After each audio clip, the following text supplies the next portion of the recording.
What's up, guys? Today I'm making some homemade kettle corn in the microwave in a brown paper bag. What you're gonna need is a quarter cup of popcorn kernels. I'm putting them in a big measuring cup to mix up all the ingredients. So there's the quarter cup of popcorn. Now I'm gonna put some olive oil in there, about maybe a tablespoon or 2 tablespoons of olive oil. Mix it up pretty good, shake it up, and add a little salt and some granulated sugar. I'm putting about 2 spoons of sugar in there, and just a tiny bit of salt, maybe half a spoon of a teaspoon. Now mix it up, stir it up, let them combine pretty good. Now you're going to want to get a brown paper bag,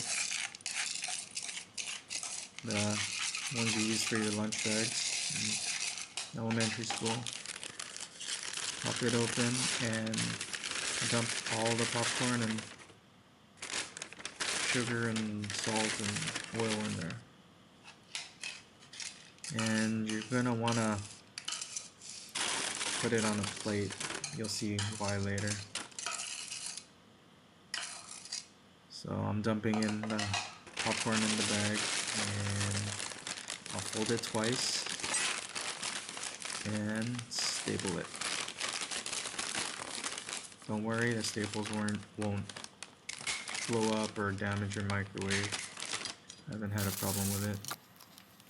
Now I'm putting the bag in the microwave. I'm setting my microwave to about 3 minutes and 10 seconds. That's like the perfect time for my microwave to get most of the popcorn popped without any burning. So there you go. Watch the popcorn pop. This is fast forward. And now it's done. As you can see, a lot of the oil is on the paper bag, and you don't want that, so that's why I put it on a plate. Now, there we go, I'm putting it on the bowl, and we're done. Some sweet and salty kettle corn. Enjoy. Thanks for watching.